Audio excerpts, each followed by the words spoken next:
apa? Pelajaran. Ayo. Pelajaran apa kemarin? IPA. Tentang pelajaran IPA. Yang dibahas tentang Tumbuhan. tentang tumbuhan. Oke. Alhamdulillah berarti masih ingat semua pelajarannya ya? Ya. Dari setiap pelajaran yang telah kita diajarkan pada kita oleh Bapak dan Ibu guru, semua harus tersimpan pada memori kita ya. Ya. Intinya itu untuk bekal agar kita mengetahui bagaimana prosesnya tumbuhan melakukan fotosintesis, bagaimana tumbuhan itu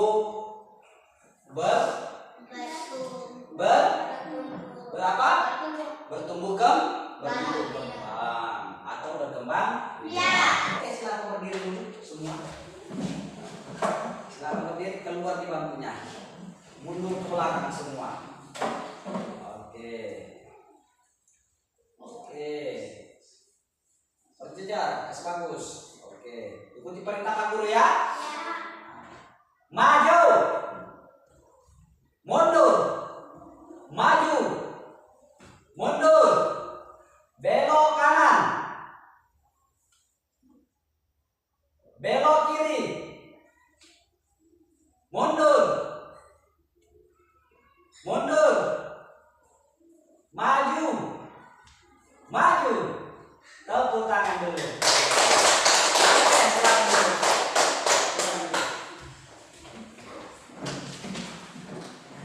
Oke. Pak Guru ingin tanya dulu. Pernah tidak kamu melihat robot? Pernah. Siapa yang pernah lihat robot? Angkat tangan. Saya. Di mana pernah kamu lihat robot? Ayo. Di mana? HP. Di HP. Selain dari HP, di mana lagi pernah kamu lihat? Saya sakit lihat. Di mana? Di Palopo. Di mana? Di Palopo. Di mana itu Palopo? Di Sulawesi. Sulawesi Selatan. Nah, jadi robot yang kamu lihat itu ada dua jenis ya. Yang pertama, robot jenis yang bekerja secara otomatis. Contohnya apa? Contohnya ada alat pembersih robot yang bisa bekerja secara sendirinya tanpa diperintah, karena dia sudah dilengkapi dengan sensor. Sensor itu sudah itu matanya, sudah itu telinganya, ya. Sudah di situ semuanya, sensor dilengkapi dengan sensor. Maka dari itu dia bekerja secara otomatis tanpa diperintah oleh manusia. Robot yang kedua adalah robot yang bisa bekerja hanya bisa dikendalikan oleh manusia. Contohnya apa? Robot yang bisa dikendalikan oleh manusia. Contohnya apa? Contohnya apa? Mainan mobil-mobil. Mobil apa? Mobil remote. Pernah tidak kamu lihat mobil remote itu? Cara kerjanya bagaimana? Pakai stick ya? Nah, kalau disuruh maju, dia maju. Suruh mundur, kalau dia belok, dia belok. Nah, itu adalah robot yang bekerja berdasarkan perintah manusia. Kaitannya dengan pelajaran kita hari ini yaitu tentang berpikir komputasional. Ada yang tahu apa itu komputasional? Apa pengertian dari berpikir komputasional? Ya, aku jelaskan ya. Berpikir komputasional itu adalah cara berpikir dengan menggunakan cara berpikir menyelesaikan masalah dengan menggunakan langkah-langkah yang sistematis secara berurutan. Coba bisa diulangi. Komputasional, cara berpikir menyelesaikan masalah dengan urutan langkah-langkah secara sistematis. Apa manfaatnya untuk kita? Nah, untuk anak-anak semua, manfaat dari berpikir komputasional itu adalah jika kita memiliki otak seperti komputer, maka kita lebih jago dalam menyelesaikan masalah. Komputer itu jago tidak? Jago, ya kan? 1 tambah 1, cing, langsung muncul hasilnya. Nah, itu berdasarkan cara berpikir komputasional. Kita berpikir dalam menyelesaikan masalah. Kita lebih jago lagi daripada komputer. Karena komputer itu siapa yang menciptakannya? Manusia. Nah, bagaimana dia lebih jago? Berarti harus ada kerjasama serta ada ide-ide yang dibuat. Iya, begitu. Oke, lanjut. Berpikir komputasional itu mempunyai 4 komponen. Berpikir komputasional mempunyai 4 komponen. Komponen yang pertama yaitu apa? Yang disebut dengan dekomposisi. Apa itu dekomposisi? Dekomposisi itu adalah menyelesaikan masalah-masalah besar menjadi bagian-bagian kecil. Contohnya apa? Contohnya biasa di rumah mama pernah tidak bikin kopi? Mama biasanya kalau bikin kopi apa dia bikin? Mempanaskan air. Mempanas air dulu, merebus air ya kan? Setelah itu apa yang bikin si mama? Diambil gelas. Terus? Ya isi gula di mana? Di gelas. Kemudian isi kopi di gelas. Terus itu? Air yang direbus tadi sudah mendidih dituangkan ke dalam gelas. Setelah itu digaruk atau diaduk. Setelah digaruk diaduk, kemudian apa? Dibuang atau diminum? Diminum. Menyelesaikan masalah-masalah besar menjadi bagian-bagian kecil. Itulah contohnya dekomposisi. Yang kemudian yang kedua yang disebut dengan pola. Ada yang kenal ini pola? Pola adalah mencari kemiripan pola atau kode-kodenya. Mana kode-kodenya? Untuk menyelesaikan masalah. Contoh ada kodenya. Ini kode apa? Maju. Ini kodenya apa? Belok apa? Belok kanan. Kalau begini belok kiri. Ini yang disebut dengan pola. Berdasarkan dia punya kemiripan-kemiripan. Contoh lainnya lagi. Contoh lainnya apa? Contoh itu biasa kalau kita menghafal kali-kali. Contoh dikali-kali 2 itu biasanya kita tidak sadar bahwa kali-kali 2 itu setiap kita mengalih-alih pasti hurufnya apa? Genap. 1 kali 2, 2 kali 2, 4. Sama, kemiripan kan? Pasti dia selalunya berakhir di angka genap. Berarti dia mengikuti berdasarkan pola atau kode-kodenya. Yang ketiga ada yang disebut dengan abstraksi. Apa itu abstraksi? Abstraksi itu adalah menyelesaikan masalah-masalah yang penting, mengabaikan masalah-masalah yang tidak penting. Contohnya, kita ambil contohnya. Biasa kalau kamu menggambar, apa yang kamu gambar? Menggambar bangunan. Contoh kita gambar gedung sekolah ini. Apa yang biasa kamu gambar? Palingan ruang kelasnya, ya kan? Kantornya, ya kan? Pasti kamu tidak gambar lagi. Oh, di sini tempat laptopnya Pak Guru, mejanya di dalam sini. Oh, di sini tempat biasa disimpan jajannya Pak Guru. Oh, di sini biasa disimpan makanannya Pak Guru. Tidak lagi kan? Gambar. Palingan hal-hal penting saja. Oh, ini gedung sekolah, ini kelas 4. Oh, ini kantornya sekolah. Hal-hal yang tidak penting apa? Contoh, tempat laci. Lacinya lemari untuk bersimpan makanan. Kan tidak digambar lagi kan? Itulah maksudnya bahwa menyelesaikan hal-hal yang penting dan mengabaikan hal-hal yang tidak penting. Yang penting gambar gedungnya. Namun kalau persoalan gambar isi mejanya apanya itu tidak penting. Berikut ada lagi yang disebut dengan algoritma. Apa itu algoritma? Urutan langkah-langkah. Oh, langkah yang pertama ini, langkah yang kedua ini, langkah yang ketiga ini. Berarti ada langkah-langkah ya, agar dia mencapai menyelesaikan suatu masalah. Berarti ada urutannya. Contoh, kalau mau bikin kopi tadi, urutan yang pertama apa? Tumis air, ya kan? itu urutannya. Nah, yang kemudian urutan yang kedua ambil gelas, ya kan? Kemudian kasih gula di gelas. Yang ketiga kopi. Kemudian yang keempat setelah air mendidih maka kopi dan gula tadi diseduh yang di dalam gelas, ya kan? Setelah itu baru diaduk. Nah, dia sesuai urutannya kan? Kan tidak mungkin kasih mendidih air tuang di gelas, habis itu baru garu, habis itu baru simbang kopi, habis itu baru simbang gula. Cocok tidak? Tidak sesuai urutannya. Nah, nanti disinilah 4 komponen dalam pelajaran materi kita hari ini tentang berpikir komputasional. Contoh Pak Guru ambil di sini ada Pak Guru buat. Nah, ini adalah apa namanya ini? Berdasarkan komponen. Berdasarkan komponen ini adalah pola. Ini namanya pola. Ini namanya pola apa? Pola maju. Wah, ini namanya pola maju.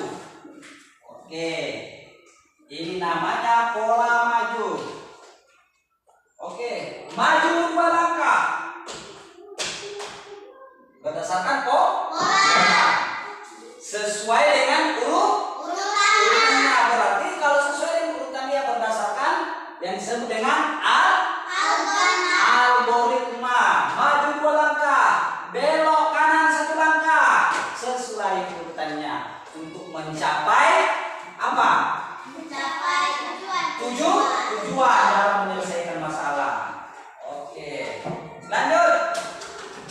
Ada pertanyaan di sini? Tidak ada. Oke, kalau tidak ada, kita Pak Guru mau bagi kelompok dulu ya. Pak Guru mau bagi kelompok. Coba, ini laki-laki berapa orang? 2. Oke, yang 2 orang ini kita mau rubah dia menjadi apa? Kita rubah dia menjadi robot. Bersedia? Bersedia? Oke, kita rubah menjadi robot ya. Kita lakukan permainan bermain robot. Oke, silakan berdiri semua. Silakan berdiri. Sekarang Pak Guru akan membagikan. Pak Guru sudah siapkan ini kotaknya ya. Pak Guru sudah siapkan papan grade-nya untuk kita mau latih bagaimana cara kerja robot. Urutannya sesuai urutannya. Oke, ini nomor 1. Ini nomor 2. Ada nomor masing-masing kan? 4. Oke. Kelompok 2 susun di situ. Oke. 1, 2.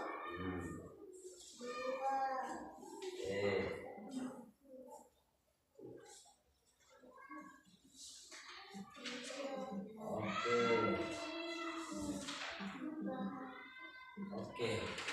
Ini harta karunnya ini.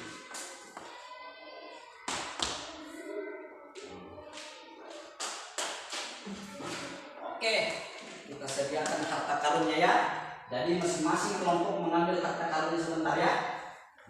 Cukup 1 sesuai dia punya kelompok. Nah, sekarang tugas kita hari ini adalah bagaimana cara kerja robot yang dikendalikan oleh perintah manusia. Jadi sekarang kita mempelajari adalah robot yang dikendalikan oleh manusia ya. Nah, ini berpikir komputasional. Berdasarkan 4 komponen nantinya sesuai urutan dan langkah-langkahnya ya. Mana si robotnya? Oke, sekarang si robotnya boleh berdiri di sini. Robotnya. Oke. Jadi robot apa yang diperintahkan oleh remote di belakang ini ikuti ya. Ya, silakan duduk. Silakan duduk. Duduk di sini, duduk. Oke, duduk. Duduk. Oke. Jadi kamu sebutkan ini dulu, setelah selesai sebutkan ini, habis itu selesai sebutkan ini, habis itu selesai ke sana. Oke. Dimulai. Silakan. Maju 2 langkah. Jalan. Belok kanan 1 langkah. Belok kiri 2 langkah. Belok kanan 1 langkah. Oke, silakan diambil kamu punya harta karun. Oke. Oke. keluar. Lanjut. Kelompok 2 sudah di sini ya. Kelompok 2 di sini. Di mana? Di sini. Kelompok 2. Sini? Iya. Nih. Oke, silakan diambil dia punya Tadi. harta karunnya dulu. Oke. Untuk kelompok 1 silakan disampaikan. Silakan diarahkan. Kamu bersiap. Apa yang disampaikan yang diarahkan oleh remote-nya kamu dengar. Oke, kita punya begitu. Oke, lanjut. Mundur 1 langkah. Sekarang. Belok kanan 2 langkah.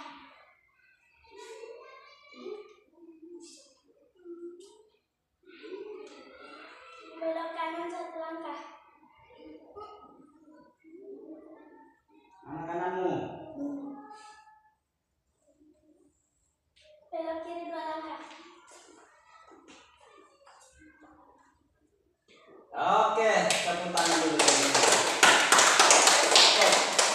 Sudah diambil dia punya Harta harta karun. karun. Jangan dulu dibuka ya. Sebentar, tenang.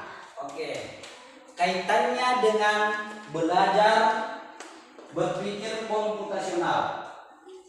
Tadi kita sudah lakukan dekomposisi. Komponen dari belajar berpikir komputasional tadi, yang pertama kita singgung persoalan dekomposisi bahwa menyelesaikan masalah kecil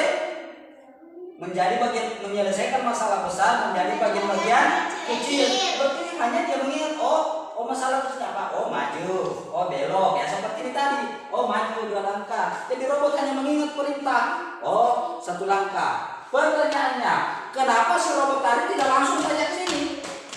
Ayo. Karena tidak perintah. Karena Tidak perintah. tidak ada perintahnya, karena dia tidak diprogram untuk jalan sendiri. Dia bekerja berdasarkan perintah. Maju 2 langkah, 1, 2. Loh, kenapa kamu tidak langsung saja ke sini? Alasannya karena tidak ada perintah. Nah, itulah yang disebut dengan dekomposisi. Menyelesaikan masalah besar menjadi bagian-bagian kecil. Berarti dia lihat, oh maju, oh belok. Nah, berikut algoritmanya tadi di mana polanya? Polanya dia hanya melihat. Kamu hanya melihat ini pola, namanya pola ini ya. Oh, ini namanya pola maju. Ini namanya pola apa? Belok, ya kan? Berarti sesuai dia punya pola. Tidak lagi bekerja bukan berdasarkan pola. Robot bekerja berdasarkan polanya masing-masing yang sudah diprogram. Oke, tepuk tangan dulu semua. Silakan kembali dulu. Ambil ini kertasnya. Oke.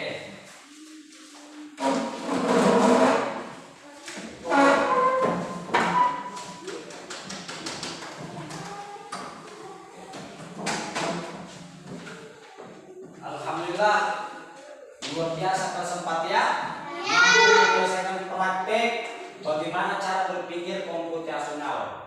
Apa manfaatnya bagi kita? Manfaatnya apabila kita bekerja seperti komputer, maka kita akan lebih jago, bisa menyelesaikan masalah. Biar yang rumit bisa kita selesaikan.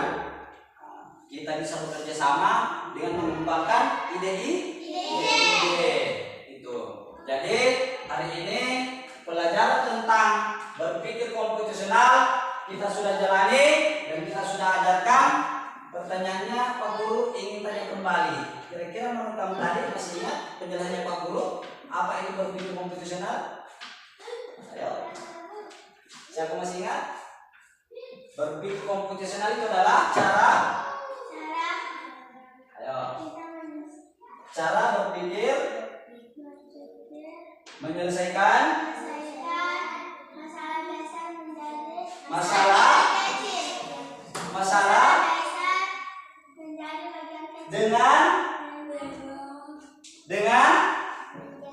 dengan langkah secara sistematis. Berpikir komputasional adalah cara berpikir menyelesaikan masalah dengan menggunakan langkah-langkah. Yang mana langkah-langkahnya itu tadi? Wah, ada polanya kan? Ada urutannya. Menyelesaikan masalah dengan langkah-langkah secara tersusun. Tadi tersusun semua kan? Itu yang disebut dengan algoritma. Dia tersusun, maju, belok, mundur. Itu berdasarkan Alhamdulillah, pelajaran kita hari ini yaitu tentang berpikir komputasional kita sudah selesaikan bersama. Semoga apa yang kita dapatkan hari ini bisa diterapkan di rumah masing-masing nantinya ya.